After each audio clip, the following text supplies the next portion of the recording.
দর্শক স্বাগত জানাচ্ছি TVN24 নিউজ নেটওয়ার্কের নিয়মিত আয়োজন দি ভিউজ অনুষ্ঠানে আপনাদের সাথে আছি আমি সানজুয়েল। আমরা শুরুতে যে বিষয়টি নিয়ে কথা বলবো এটি আমেরিকান ড্রিম বলা হয় এবং অনেক মানুষের স্বপ্ন।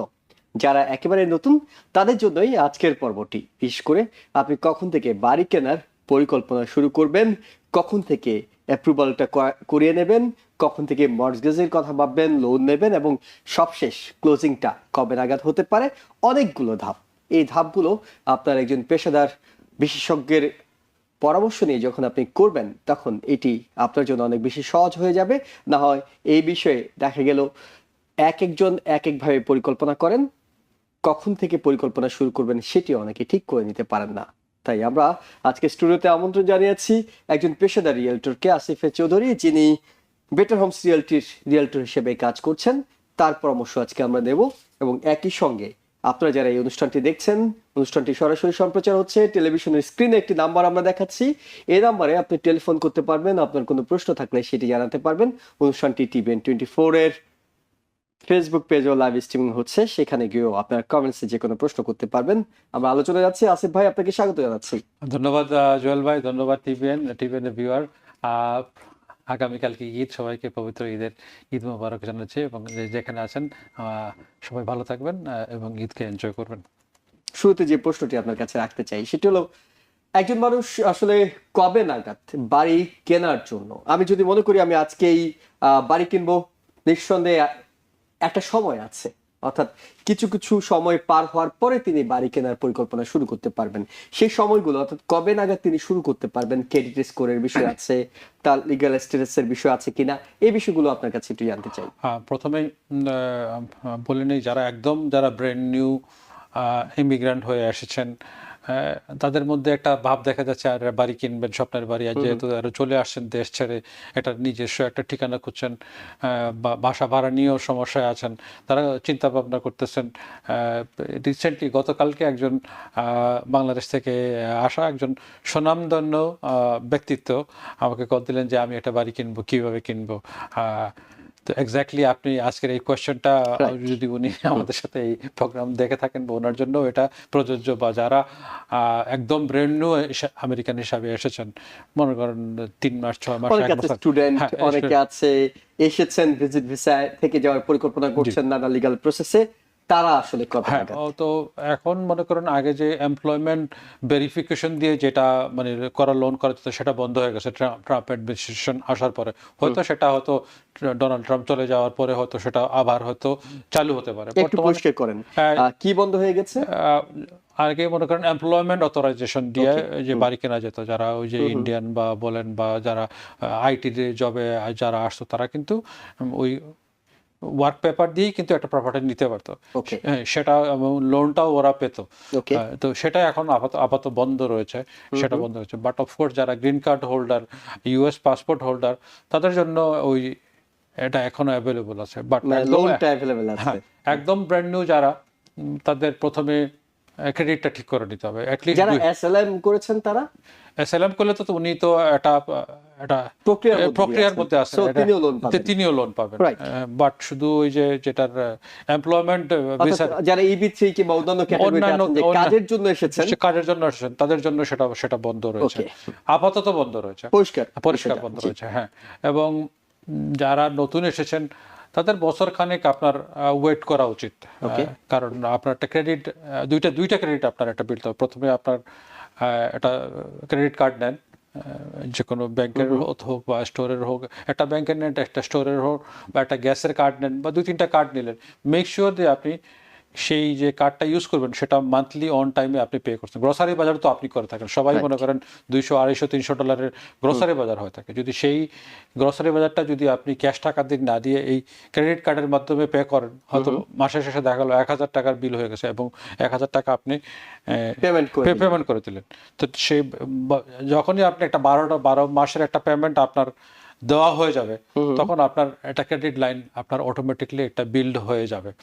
এবং 2 বছরের যদি আপনি ফুল ইনকাম চেকে যান, according to the mortgage broker, আজকেও কথা হয়েছে, তাদের ভাষ্য অনুযায়ী যে 2 বছর আপনার যদি ফুল ডকুমেন্টেড থাকে, আপনার ট্যাক্স রিটার্ন থাকে, জব রিলেটেড থাকে, তখন আপনি ফুল ইনকাম চেকে আপনার লোনটা পেতে পারেন। ফুল ইনকাম চেক মানে স্লাইটলি বেটার রেট আপনি পাবেন।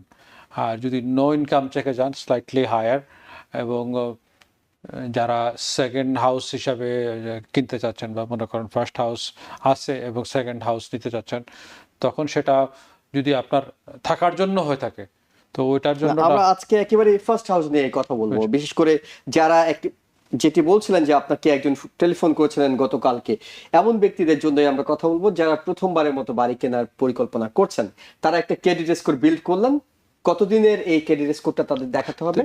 মিনিমাম 12 মান্থস, মিনিমাম 12 মান্থস, কিন্তু সাধারণত 2 বছরের কি লাগে? 2 বছর হইলে বেটার।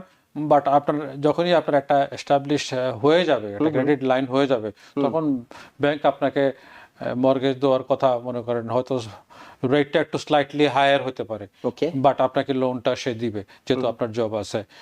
এবং যদি আপনি ডাউন পেমেন্ট একটু বেশি দেন, 20% দেন, 25-30% দেন, তখন জিনিসটা ইজি হয়ে যায়। আর যদি আপনি মনে করেন 5%, 10% দিয়ে নেবেন, তখন আপনার 2 বছর আপনার একটা ক্রেডিট লাইন, আপনার হিস্ট্রি আপনার দরকার হবে। সেক্ষেত্রে আমরা জানি যে যারা ফার্স্ট টাইম হোম বায়ার, তাদের জন্য ডিপোজিট এবং অন্যান্য জায়গাগুলোতে বেশ বড় ধরনের ছাড় আছে। অর্থাৎ আমরা ধরে নিচ্ছি স্বাভাবিক প্রক্রিয়ায় একজনের 2 বছর হয়ে গিয়েছে, তিনি ক্রেডিট স্কোর ভালো আছে, ক্রেডিট স্কোরটাকে ঠিক মতো তিনি আপডেট রাখতে পেরেছিলেন এবং তিনি এখন বাড়ি কিনতে চান। সেক্ষেত্রে তিনি লোন কি পরিমাণ পাবেন এবং তাকে ফিক্সড ডিপোজিটে কত রাখতে হবে? এই জন্য আপনার একজন অভিজ্ঞ রিয়েল এস্টেট এজেন্টের সাথে আপনাকে কথা বলতে হবে, একজন ব্যাংকারের সাথে কথা বলতে হবে, এবং পুরো প্রক্রিয়া সম্বন্ধে আপনার বাড়ি কেনার আগেই আপনাকে জেনে নিতে হবে ডুজ অ্যান্ড ডোন্ট, আপনি কত টাকা লোন পাবেন, কতটুকু আপনার ডাউন পেমেন্ট লাগবে। এইগুলা কিন্তু বেসিকলি মোরলেস এই যে রিয়েল এস্টেটের যে যারা জড়িত, তারাই আপনাকে বলতে পারবে। আপনার একটু টাইম দিতে হবে এবং সময় দিতে হবে, এবং এই বিষয়ে আপনি কথা বলতে হবে। একটা ব্যাংকের সাথে যদি আপনার নাও হয়, তাহলে আরেকটা ব্যাংকের সাথে, 2-3টা ব্যাংকের সাথে আপনি কনসাল্ট করুন, দেখুন কোনটা আপনার জন্য, কোন গাইডলাইন যেটা আছে, কোনটা আপনার জন্য হবে। কারণ গভর্নমেন্ট ব্যাংক FHA লোন যেটা, সেটা আপনি 3% দিয়েও নিতে পারবেন। 3% ইন্টারেস্ট রেটটা কেমন হবে?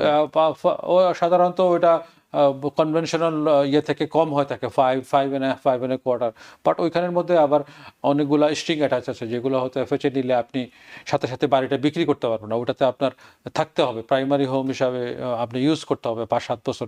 ওটা ডিপেন্ড করে একটা গাইডলাইন যেটা আছে সেটা আপনার ফলো করতে হবে। হ্যাঁ, এটা কিনতে পারবেন, আপনি 3% দিয়েও বাড়ি কিনতে পারবেন, কিন্তু কত টাকা আপনি লোন পাবেন সেটা আপনি একজন ব্যাংকারের সাথে কথা বলতে হবে, একটা মর্গেজ ব্রোকারের সাথে কথা হবে, একজন রিয়েল এস্টেটের কথা বলুন, তখন জিনিসটা আপনার জন্য ক্লিয়ার হয়ে আসবে। কিন্তু কেউ একজন শুরু করবেন, তিনি পরিকল্পনাটা শুরু করবেন, আমরা জানি যে বাড়ি কেনার এই প্রক্রিয়ার সঙ্গে অনেক পেশাদার লোকই জড়িত, একজন রিয়েলটর, একজন লোন অফিসার, একজন অ্যাটর্নি, একজন হোম ইন্সপেক্টর, অনেক বিষয় আছে।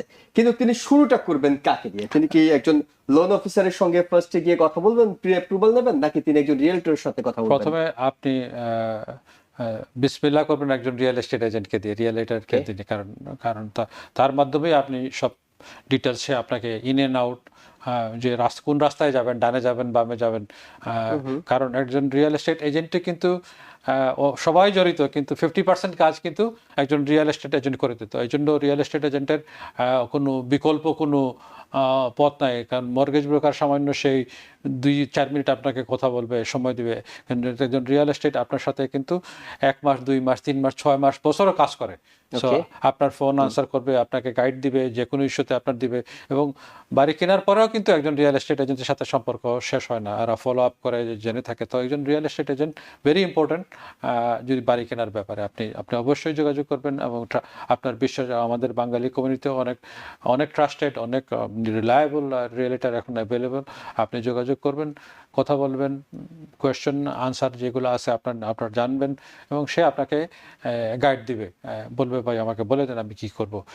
মানে একজন রিয়েলটর কি, যদি কেউ একজন রিয়েলটরের সাথে শুরুতে যোগাযোগ করেন, তিনি কি লোন অফিসার থেকে শুরু করে অন্যান্য কানেকশন গুলো করিয়ে দেন, নাকি সেটা তাকেই ওই ব্যক্তিকেই করতে হয়? না, সেই উনি করে দিতে পারবেন, যারা এক্সপেরিয়েন্স যারা আছেন তারা তো একটা সিস্টেমে কাজ করেন, এক ABCD সবকিছুই ওনাদের জানা আছে। একজন ট্রাস্টেড রিয়েল এস্টেটের সাথে কাজ করাটা ইজিয়ার, আপনার জন্য ইজি হবে। আমরা জানি যে এনআরএর নতুন যে নিয়ম, সেক্ষেত্রে যারা বাড়ি বিক্রি করবেন তারা একজন রিয়েলটরের সঙ্গে চুক্তিবদ্ধ হতে হয়, কিন্তু যিনি বাড়ি কিনবেন তিনি কি একসঙ্গে একাধিক রিয়েলটরের সাথে কথা বলতে পারবেন, নাকি যে কোনো একজন রিয়েলটরের সঙ্গে তাকে কোনো এগ্রিমেন্টে যেতে হবে? এথিক্যালি আমি যে এখন যে আপনি একজনের সাথেই আপনার 6 মাসের জন্য আপনি চুক্তিবদ্ধ হলেন, 6 মাস বা 1 বছরের জন্য ওনার সাথে হলেন, কারণ হিউজ টাইম, ওই 1 বছরে তিনি যদি তাকে তার কাঙ্ক্ষিত বাড়ি দিতে না পারেন, 1 বছর তো কেউ বসে থাকবে না। না, সে বসে থাকবে না। যদি মনে করেন যে আপনি তো বুঝতে পারবেন আপনার এজেন্ট আপনার সাথে রেসপন্ড করতেছে কিনা, বুঝছেন? আপনার যদি স্যাটিসফাইড কন্ট্রাক্ট, তো আপনি যে কোনো সময় আপনি ভয়েড করতে পারেন। এই যে আপনি ভয়েড করতে পারবেন না এটা না, আপনি স্যাটিসফাইড না হলে আপনি বলবেন যে I am not satisfied. But as long age যখন আমি যে কাজ করি আপনিও সেই কাজ করতে পারেন, আমি যে রিয়েল এস্টেট এজেন্ট সেও একজন করতে পারে, বাট ডিপেন্ড করবে যে হাউ মাচ এফোর্ট একজন রিয়েল এস্টেট আপনাকে দিচ্ছে, সেটা আপনি নিজেই বুঝতে পারবেন যে একজনের সাথে যখন কাজ করবেন সে আপনাকে সময় দিচ্ছে কিনা, আপনাকে আনসার করতেছে কিনা, আপনার ইমেলের আনসার দিচ্ছে কিনা, টেক্সটের আনসার দিচ্ছে কিনা, তো সেটা আপনি করতে পারবেন। বাট আমি নতুন যারা তাদের এজেন্টের মাধ্যমেই যাওয়া ভালো, কারণ অনেক কিছু ডিটেলস আছে। বাট যাওয়ার আগে আপনি হোমওয়ার্কটা একটু করে নেবেন, আপনি কার সাথে যাচ্ছেন, আপনার রেকমেন্ডেড যারা রিয়েল এস্টেট আছেন তাদের সাথে কথা বলুন। ওকে, ফাইন, আমি ধরে নিলাম তিনি একজন অবশ্যই রিয়েল এস্টেটের মাধ্যমেই আগাবেন, কিন্তু এই যে তিনি এগ্রিমেন্ট করছেন, এটার জন্য কি তাকে কোনো ফি দিতে হবে, কিংবা তিনি যদি চান, যখন মনে হয় যে না এই রিয়েলটর আমাকে আমার কাঙ্ক্ষিত যে বাড়ি আমি চাইছি সেটি তিনি দিতে পারছেন না, সেটি কি তিনি সেই এগ্রিমেন্ট যে কোনো সময় বাদ দিতে পারবেন? হ্যাঁ, যদি বাড়ি কিনেন ওনার মাধ্যমে কিনেন তো ফিস তো দিতে হবে, যদি না কিনেন তাহলে তো কোনো ফিস তখন আর দিতে হচ্ছে না। তার মানে পুরো প্রসেসটা একজন পেশাদার ব্যক্তির কাছ থেকে পাওয়া যাচ্ছে উইদাউট এনি ফি। যদি তাকে দিয়ে শেষ পর্যন্ত বাড়ি কেনা হয় তখন তিনি ক্লেম করা যাবে, হ্যাঁ, একজন ক্লেম করতে পারেন, কারণ সেও তো একটা সার্ভিস প্রোভাইড করছে। ওকে, আমরা নিউ ইয়র্ক সিটির কথা যদি বলি, নিউ ইয়র্ক সিটিতে আমরা জানি সবচেয়ে বড় সমস্যাগুলোর মধ্যে একটা সমস্যা হাউজিং সমস্যা। অনেকেই ভাবছেন এখানকার বাড়ি ভাড়া অনেক বেশি। কেউ যদি পরিকল্পনা করেন, বিশেষ করে ফার্স্ট টাইম হোম বায়াররা, যে আমি ভাড়ার টাকা, আমার যে প্রতি মাসে ভাড়ার টাকা দিতে হয় সেই টাকায় আমি বাড়ি কিনবো, সেটা কি সম্ভব হয়? অর্থাৎ মর্টগেজের যে অ্যামাউন্টটা আসে সেটার সঙ্গে ভাড়ার টাকা সম্পর্কে নিঃসন্দেহে আপনার আইডিয়া আছে। দুটো মিলে কি নিউ ইয়র্ক সিটিতে বাড়ি কেনা সম্ভব হয়? নিউ ইয়র্ক সিটিতে এটা একটু টাফ হয়ে যায়, কারণ আপনার একটা ডাউন পেমেন্টের একটা ব্যাপার আছে। হ্যাঁ, ডাউন পেমেন্টটাই ব্যাপার আছে। যদি প্রাইভেটলি কেউ আপনার সাথে কোনো চুক্তি করে, ওনার মনে করেন ওনার সেলিং, আমি আপনাকে দিব, মর্গেজটা দরকার নেই, owner will finance, then it's possible. Impossible না, পসিবল আছে, বাট ডিপেন্ড করে যদি ওনার আমি ডিসাইড করি আমি বাড়ি বিক্রি করব এত টাকায়, মান্থলি আপনি আমাকে এত টাকা দিবেন। ওকে, তো it is possible. Is it possible যে ওইটা আবার ওই অনেকে আমরা ইসলামিক লোনের সেই পর্যায়ে, সেই ধরনের পর্যায়ে, সরি, আবার মর্টগেজ লোনের কথা আমরা বলছিলাম, যে মর্টগেজ লোনটা কেমন হয় নিউ ইয়র্ক সিটিতে? অর্থাৎ যিনি বাড়ি কিনবেন ফার্স্ট টাইম হোম বায়ার, তাকে কি অ্যামাউন্ট মান্থলি তার আসে? এবং এটার সঙ্গে অনেকে জানতে চান যে বাড়ি তো আসলে একটা হাতি পালার মতো, বাড়ি নিচ্ছি, এর সঙ্গে আমার এখানকার লোকাল ট্যাক্স দিতে হবে এবং অন্যান্য বাৎসরিক কিছু ট্যাক্সের বিষয় আছে, প্রপার্টি ট্যাক্স আছে, কি পরিমাণ সেগুলো আসলে আসে? পরিমাণ এক একটা এরিয়াতে এক এক ধরনের প্রপার্টির মধ্যে এক এক ধরনের প্রাইস আসে। এখন আপনি কোন ধরনের প্রপার্টি কিনবেন, আপনার এই জন্যই প্রথমে আপনার একজন মর্গেজ ব্রোকারের সাথে কথা বলা উচিত। সে আপনাকে ব্রেকডাউনটা দিবে যে ট্যাক্স কত টাকা আসতেছে, আপনার মান্থলি পেমেন্ট কত আসতেছে, আপনার যে সিটির যে ট্যাক্স, ইন্স্যুরেন্স, PMI যেগুলো আনুষঙ্গিক যেগুলো আছে, আপনার ইউটিলিটি বিলস আছে, তো আনুমানিক একটা সে আপনাকে বলে দিবে যে আমার 4,500 টাকা আসবে। এখন 2 ফ্যামিলি যদি হয়, আপনি যদি একটা রেন্টাল ইনকাম থেকে 3,000 টাকা পান, তো এই যে বাকি যে $1,500 সেটা আপনার নিজে থেকে দিতে হবে, কিংবা আপনি যদি ওই বাড়িতে থাকেন, হ্যাঁ আপনি যদি থাকেন তো ওই বাড়ির যে একটা অংশ যেটা আছে সেটা আপনার রেন্ট হিসাবে আপনি কালেক্ট করতে পারেন। যে মনে করেন সিমিলার 3 বেডরুমের বাসা 3,000 টাকা ভাড়া, ওইটা তো আমি বাইরে থাকলে আমি অন্যজনকে দিতাম, সেই 3,000 টাকা আপনি কিন্তু আপনার অ্যাড করলেন, আরো 3,000 টাকা কিন্তু একটা রেন্টাল ইনকাম থেকে আসতেছে। তো সেটাই ভাবে আপনি ক্যালকুলেট করবেন যে আমি আমার বাজেটটা এতটুকু হতে হবে। অফকোর্স একটা বাজেট আপনার থাকতে হবে, কারণ আপনি বাড়ি নিলেন, নেওয়ার পরে আবার যদি সেটা সাস্টেন না করতে পারেন, ওই হাতি পালার মতো বলে, তো ওটা কোনো মেক সেন্স করে না। আপনি যেটাই করবেন আপনি বুঝে শুনে করবেন। এই জন্যই আপনাদের সবার একটা ক্যালকুলেটিভ করে আপনার সবার ইনফরমেশন নিয়ে, সবার ইনপুট নিয়ে তখন আপনি রিয়েলটরের সাথে আলাপ করা। হ্যাঁ, এবং উনিও আপনাকে ব্রেকডাউন বলবে যে ভাই এটা নিয়ে আপনি নিজে সাস্টেন করতে পারবেন না। ফার্স্ট টাইম হোম বায়ারদের ডাউন পেমেন্ট কি পরিমাণ দিতে হয়, কি কি অপশন আছে তাদের জন্য? অ্যাজ লো অ্যাজ 3%। আপনি 3% দিয়েও আপনি যে এফএইচএ লোন যেটা বলতেছি, বাট ওটা ফুল ডকুমেন্ট লাগবে, এবং কন্ডিশনটা হলো হয়তো ওখানে আপনাকে দীর্ঘদিন থাকতে হতে পারে, মানে যার যেভাবে যে প্রোগ্রামগুলো যেগুলো আছে। তো কনভেনশনাল লোনে আবার আপনি 5% দিতে পারেন, 3% দিতে পারেন, ডিপেন্ডিং অন আপনার ইনকামের উপর। আপনার যদি ইনকাম ভালো থাকে আপনি 3% নিতে পারেন। অনেক ক্ষেত্রে দেয় 0 ডাউন পেমেন্টও বাড়ি নেওয়া হয়েছে যদি আপনার ইনকাম ভালো থাকে। আপনার যদি ক্যাপাসিটি থাকে আপনার পেমেন্ট দেওয়ার, ব্যাংকের তো কোনো সমস্যা নেই। এবং যেটি বলছিলেন যে সব ইনফরমেশন নিয়ে একজন রিয়েলটরের সাথে বসা উচিত, কোন এলাকায় বাড়ি চান, কয় ফ্যামিলি বাড়ি চান, এ ধরনের কি কি, যখন একজন ক্লায়েন্ট আপনাদের কাছে আসে আপনারা তাদের কাছে কোন কোন তথ্যটা জানতে চান যেটি আজকে দর্শকরা জানতে পারবে এবং তারা সেই প্রস্তুতি নিয়ে রিয়েলটরদের কাছে যাবে? প্রথমে আমি জিজ্ঞেস করে নিই যে ওনাদের চাওয়াটা কি, এক ফ্যামিলি চাচ্ছেন কিনা, 2 ফ্যামিলি চাচ্ছেন, মাল্টি ফ্যামিলি চাচ্ছেন, এবং তাদের বাজেট কত, এবং কত টাকা ব্যাংকে আছে, এবং তাদের জবের স্ট্যাটাস কি, ক্রেডিট স্কোরগুলো, এগুলো বেসিক যেগুলো আমাদের একজনের সাথে বসার আগেই।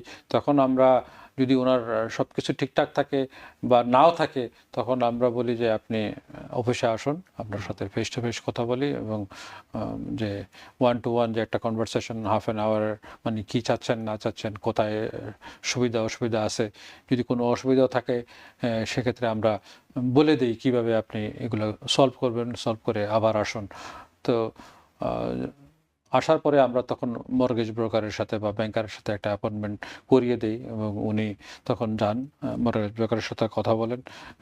ক্রেডিট, এখন তো আজকাল তো ক্রেডিট চেক করতে হয় না, সবার ফোনের মধ্যেই আছে, এটা তখন দেখা যায়। বেসড অন দ্যাট আমরা ওই আয় ব্যয়ের যে জবের যে ইনকাম আছে, ট্যাক্স রিটার্ন আছে, সবগুলো মিলাইয়ে দেয়। তখন আমরা একটা প্রি অ্যাপ্রুভালের একটা লেটার আমরা কালেক্ট করি, যেগুলো মনে করেন অন্যান্য রিয়েল এস্টেট এজেন্ট বা যারা বিক্রি করবে বাড়ি বা সেলার, ওইগুলা কিন্তু সে চেক করে যে উনি কোয়ালিফাই কিনা। কারণ সেও আপনাকে জানতে চাবে আপনার কোয়ালিফিকেশনটা কি আছে, যে আপনার সাথে কন্ট্রাক্টে যাবে 3 মাস পরে দেখা গেল যে আপনি কোয়ালিফাই না। তো এটা প্রফেশনাল টাইম নষ্ট, ওয়েস্ট অফ টাইম, আমারও টাইম নষ্ট, যে বিক্রি করবে তারও টাইমের নষ্ট, অন্যান্য। তো এইগুলো আমাদের ওয়ার্ক হ্যাজার্ড হিসাবেই আমরা গণ্য করে থাকি।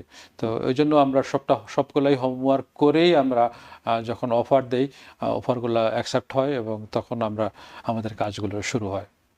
অনেক ধন্যবাদ আসিফ এস চৌধুরী আমাদের স্টুডিওতে এসে সময় দেওয়ার জন্য। এবং দর্শক যারা ভাবছিলেন প্রথমবারের মতো বাড়ি কিনবেন, আপনাদের মনের ভিতর নানা প্রশ্ন, নানা কনফিউশন ছিল, নিঃসন্দেহে আজকে আলোচনা কিছুটা হলেও আপনাকে হয়তো এগিয়ে রাখবে। তবে চূড়ান্তভাবে একজন রিয়েলটরের সাথে বসেই আপনাকে সিদ্ধান্তটা নিতে হবে।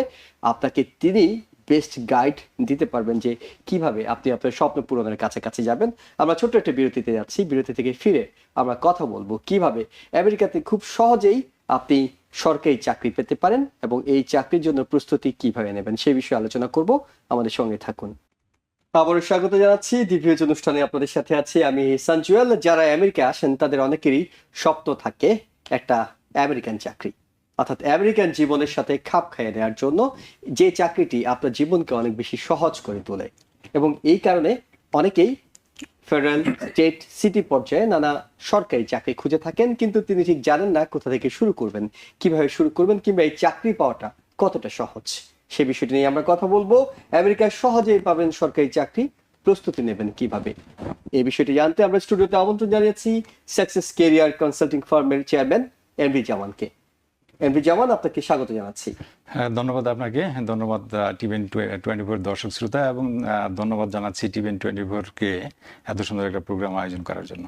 দর্শক, আপনারা যা দেখছেন টেলিভিশনের স্ক্রিনে একটি নাম্বার দেখাচ্ছি, এই নাম্বারে টেলিফোন করে এই বিষয়ে কোনো প্রশ্ন থাকলে আপনারা আমাদের সাথে যোগ দিতে পারবেন। যেমন ভাই, শুরুতে আপনার কাছে যেটি জানতে চাই, আমরা যেটি শিরোনাম করেছি আমেরিকায় সহজে পাবেন সরকারি চাকরি, আসলে কি আমেরিকায় সরকারি চাকরি পাওয়াটা সহজ? এটা আসলে কঠিন না, এটা সহজই বলা চলে, তবে আপনাকে ওইভাবে একটু প্রিপারেশন নিতে হবে, অর্থাৎ কিছু প্রস্তুতির বিষয় আছে। প্রস্তুতি যদি আপনি ঠিকভাবে নিতে পারেন এবং আপনার যদি ভালো এডুকেশন থাকে, দেন এটা সহজই বলা যায়। এই ভালো এডুকেশনটা সম্পর্কে একটু জানতে চাই। ভালো এডুকেশন বলতে অনেকেই তো যারা এখানে এসে আমেরিকা পড়াশোনা করছে তাদের চাকরির পথটা ভিন্ন, তারা ভিন্ন পথে যাচ্ছে। যারা বাংলাদেশ থেকে পড়াশোনা করে এসেছে তারাই মূলত এখানে এসে আমেরিকান চাকরির বিষয়টা খুঁজে। বাংলাদেশে কতটুকু পড়াশোনা করলে এখানে কোন কোন লেভেলে চাকরি করা যাবে? এটা আপনার ডিপেন্ড করবে আপনার কোন ধরনের জবে আপনি যাবেন। বাংলাদেশের মিনিমাম হাই স্কুল ডিপ্লোমা যদি থাকে, বাংলাদেশের যেটা ইন্টারমিডিয়েট পাস, তাহলে আপনি মেইন ফ্রেমে একটা ভালো জব করতে পারবেন। এটা ডিপেন্ড করবে আপনার পজিশনের উপরে, কোন পজিশনের জন্য কোন কোয়ালিফিকেশন তারা চাচ্ছে। High school diploma, associate degree, bachelor degree, master degree, আপনি মেইন ফ্রেমেই যেতে পারবেন, তাদের সাথেই কাজ করতে পারবেন। বাট আপনাকে ওর সাথে যে আপনার এডুকেশন সার্টিফিকেটের সাথে যে কিছু বেসিক কোয়ালিফিকেশন দরকার, এইটুকু আপনাকে থাকতে হবে। যেমন ইংলিশে আন্ডারস্ট্যান্ডিং, স্পিকিং, মিনিমাম কম্পিউটারের বেসিক একটা নলেজ, এই জিনিসগুলো থাকতে হবে। দ্যাট মিন্স আপনি যারা ইন্টারমিডিয়েট পাস তারা চাইলেই শুরু করতে পারবেন। দেন আপনি কত দূর যাবেন, কতটুকু যাবেন, সেটি তো আসলে আপনার উপরে। শিক্ষাগত যোগ্যতার বিষয়টি আমরা জানলাম। অনেকেই মনে করেন শুধুমাত্র সিটিজেনরা এখানে চাকরি করতে পারবেন, যারা সিটিজেন নয় তারা চাকরি করতে পারবেন না। এই ধারণা থেকে অনেকেই সরকারি চাকরি আশপাশে যেতে চান না, বিষয়টা কি? না, এটা আসলে ভুল ধারণা।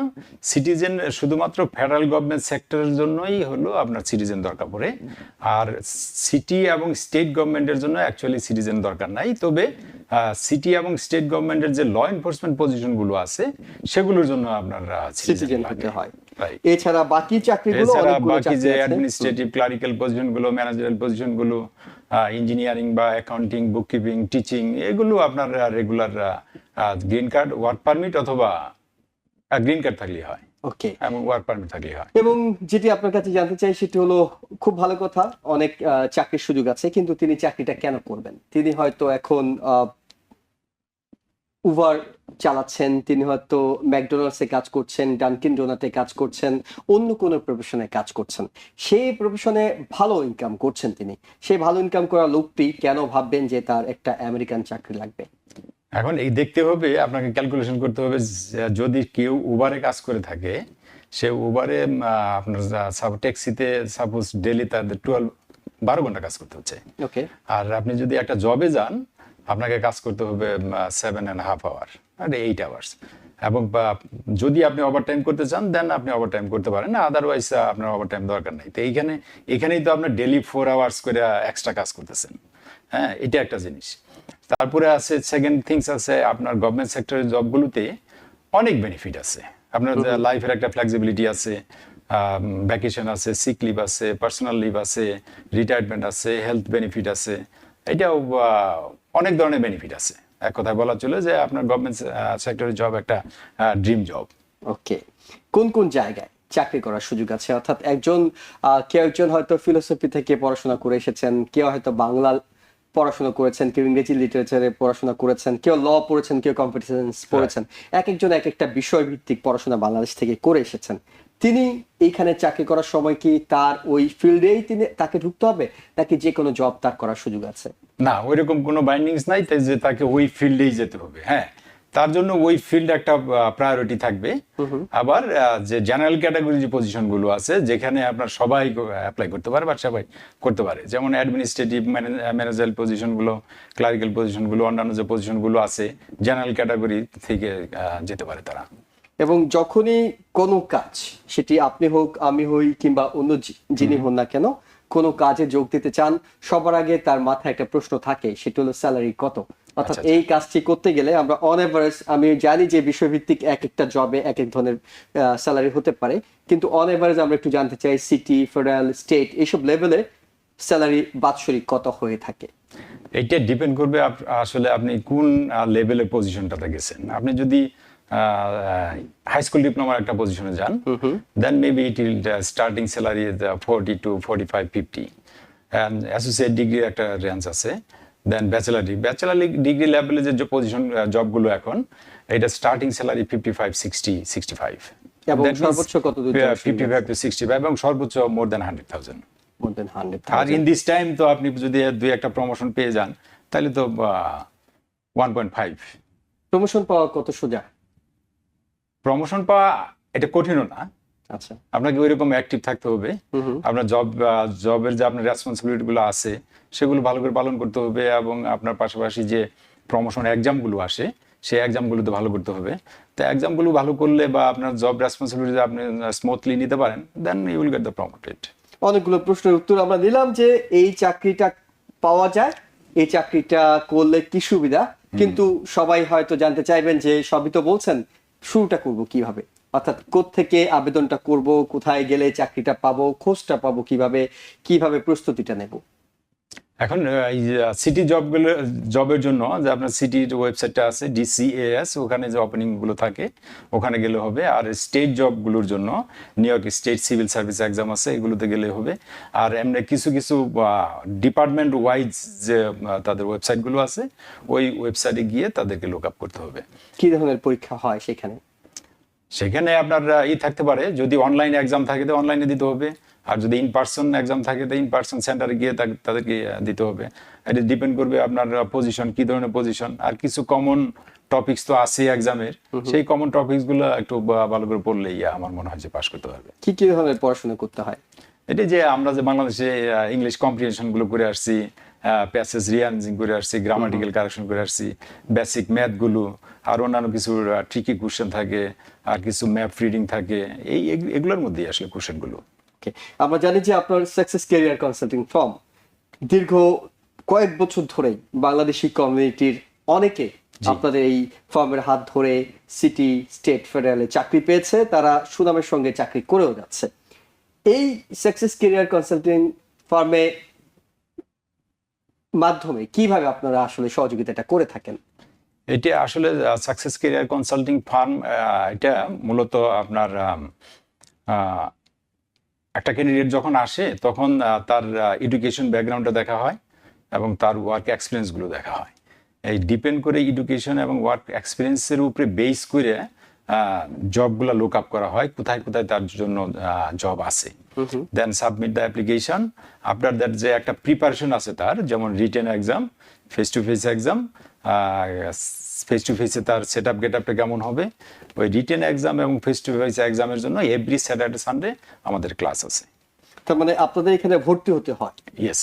ভর্তি হওয়ার পরে আপনারা তাদেরকে ধারাবাহিকভাবে প্রস্তুত করে তুলি এবং তাদের ডিপেন্ড অন তার এডুকেশন এন্ড এক্সপিরিয়েন্স ওই লুক আপ করি যে কোথায় কোথায় আছে ওপেনিং, একে কোথায় কোথায় দেওয়া যায়।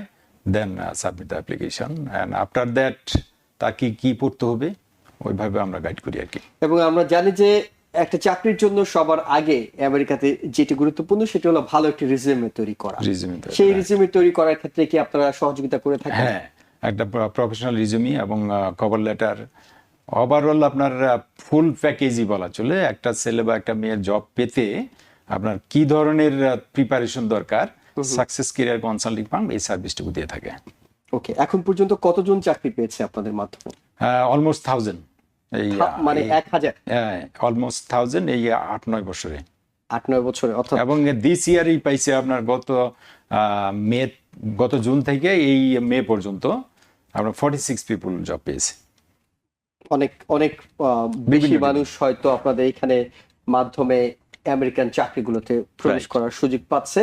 আমরা যেটি জানতে চাই সেটি হলো যে একজন মানুষ শুরু করে তিনি চাকরি, অর্থাৎ আজকে তিনি আপনাদের মাধ্যমে চেষ্টা শুরু করলেন, কতদিন সময়ের মধ্যে তিনি এই চাকরিটা পেতে পারেন?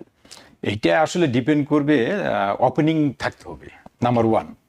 আপনার ওপেনিং না থাকলে তো তার ইন্টারভিউ সেট করা যাচ্ছে না। নাম্বার 1 হলো ওপেনিং থাকতে হবে। নাম্বার 2 হলো ক্যান্ডিডেটকে একটু অ্যাক্টিভ হতে হবে, সে কতটা অ্যাক্টিভ তাকে রিটেনে পাস করতে হবে, এবং তারপর রিটেনে যখন সে পাস করে আসবে ফেস টু ফেসের জন্য সে কতটা প্রিপেয়ার। ওকে, ডিপেন্ড করবে তাদের উপরে, ডিপেন্ড করবে ওপেনিং, ডিপেন্ড অন ক্যান্ডিডেট। ওকে, এটা তো গেল ক্যান্ডিডেটের উপর, কিন্তু সাধারণত চাকরির যে প্রক্রিয়াগুলো এখনকার বাজারের অবস্থা কি? আমরা জানি যে ফেডারেলে নানা চাকরি সংকোচন হচ্ছে, ফায়ারিং চলছে, ডিপার্টমেন্ট অফ গভর্নমেন্ট এফিসিয়েন্সির কারণে প্রচুর মানুষ, প্রায় 250,000 মানুষ পুরো দেশে এখন পর্যন্ত চাকরি হারিয়েছেন। তাহলে বাজারে এখন নিয়োগের হারটা কেমন, কেমন নিয়োগ হচ্ছে? এখন এইটা তো হলো আপনার ফেডারেল গভর্নমেন্টের বেলায়, ফেডারেল গভর্নমেন্টে আপনার প্রচুর লোক এই হচ্ছে লেড অফ হচ্ছে, এবং তাদের ফেডারেল গভর্নমেন্ট এখন অলরেডি বলা চলে যে ফ্রিজ করে রাখছে, ওপেনিংও নাই। কিন্তু নিউ ইয়র্ক সিটি এবং নিউ ইয়র্ক স্টেটে স্টিল ওপেনিং আছে এবং স্টিল দে আর হায়ারিং। অর্থাৎ এখনো চাহিদা আছে, এখনো চাহিদা আছে এবং এখনো প্রচুর পরিমাণ তাদের লোক দরকার নিউ ইয়র্ক সিটি এবং স্টেটে। অনেকেই মনে করেন যে তার হয়তো 3টা চাকরি করার যোগ্যতা আছে। এখন ফেডারেলের বিষয়টা হয়তো এখন হায়ারিং কম হচ্ছে, কিন্তু তিনি স্টেটে কিংবা সিটির জব যে কোনোটা নেওয়ার সুযোগ আছে। তিনি সেক্ষেত্রে কোনটা করবেন, কোনটার সুবিধা কি, কোনটার অসুবিধা কি? আসলে গভর্নমেন্ট সেক্টরের জবগুলোতে অসুবিধা তো নাই, সুবিধাই বেশি। সিটি ডাজন্ট ম্যাটার আপনি কোন গভর্নমেন্ট সেক্টরে যাচ্ছেন, সিটি আর স্টেট সিমিলার, আপনার সব সুযোগ সুবিধা একই। আপনার এই স্টেটেও যা বেনিফিট আছে সিটিতেও সেই বেনিফিট আছে, একই বেনিফিট। আপনার সিটিতে যেমন মেডিকেল আছে, medical benefit, sick leave, vacation, personal leave. স্টেটেও same, sick leave, vacation leave, personal leave, retirement, medical, everything is same. আপনাদের শিক্ষার্থী হিসাবে চাকরিগুলো পাচ্ছেন, তারা মূলত কোন চাকরিটা বেশি পাচ্ছেন? তারা কি স্টেটের, মানে নিউ ইয়র্ক সিটির বাইরেও কি আপনাদের স্টুডেন্টরা আছে কিনা?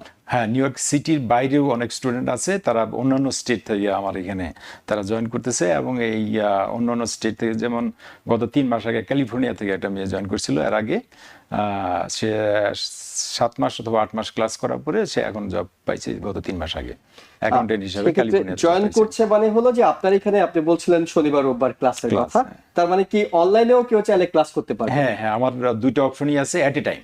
ওকে, আপনার ইন পারসন এবং অনলাইন এট এ টাইম চলে ক্লাস। কতক্ষণ সময় দিতে হয় প্রতি সপ্তাহে? Every 3 hours, everyday 3 hours, everyday 3 hours করে সময় দিতে হয়। 3 আওয়ার্স, সানডে 3 আওয়ার্স। এবং এই সময়টাতে ক্লাসের মাধ্যমে তারা নিজেদেরকে প্রস্তুত করে নেওয়ার সুযোগ থাকে। এখন পর্যন্ত যারা চাকরি পেয়েছে তাদের কাছ থেকে কেমন ফিডব্যাক পাচ্ছেন? তারা কি মনে করছে তাদের জীবনটা আগে কেমন ছিল, চাকরি পাওয়ার পরে তাদের জীবনটা কেমন হয়েছে? তারা সবাই তো এখন বেশ উৎফুল্ল। অনেকেই তো বলে যে ভাইয়া চিন্তাই করতে পারিনি যে আমি এখানে গভর্নমেন্ট সেক্টরে একটা জব পাবো বা জব করব। হ্যাঁ, তারা সত্যি সত্যি উৎফুল্ল এবং তারা অনেক হ্যাপি। আমরা দর্শকদেরকে আবারও একটু জানাতে চাই চাকরির যোগ্যতাটা। অনেকেই ফেসবুকে কমেন্টস করছেন যে চাকরির যোগ্যতাটা আসলে কি লাগে, কি কি থাকলে তিনি এই চাকরির জন্য অ্যাপ্লাই করতে পারবেন? Minimum high school diploma, number 1। Number 2 আপনার ওয়ার্ক পারমিট অথবা গ্রিন কার্ড। ওকে, আর যদি পাসপোর্ট থাকে তাহলে তো আপনি সেটাও আছে, তাহলে তো ফেডারেল গভর্নমেন্টও আপনি ট্রাই করতে পারতেছেন। শুধুমাত্র যদি সিটি এবং যদি আপনার ওয়ার্ক পারমিট থাকে দেন আপনি সিটি এবং স্টেটে ট্রাই করতে পারেন। আর যদি আপনার পাসপোর্ট থাকে দেন আপনি 3টা গভর্নমেন্টে ট্রাই করতে পারেন, সিটি গভর্নমেন্ট, স্টেট গভর্নমেন্ট এবং ফেডারেল গভর্নমেন্ট, এবং মিনিমাম হাই স্কুল ডিপ্লোমা থাকতে হবে। অনেকে জানতে চাইছেন সেটি হলো তারা আমেরিকান চাকরি, সেখানে আমেরিকানদের সাথে ডিল করতে হবে। আমরা জানি যে আমেরিকা বিশ্বের সবচেয়ে বৈচিত্র্যময় দেশ, নিউ ইয়র্ক তার মধ্যে সবচেয়ে বৈচিত্র্যময় সিটি, প্রচুর দেশের মানুষ আছে, কমিউনিকেশনের একটা বিষয় আছে।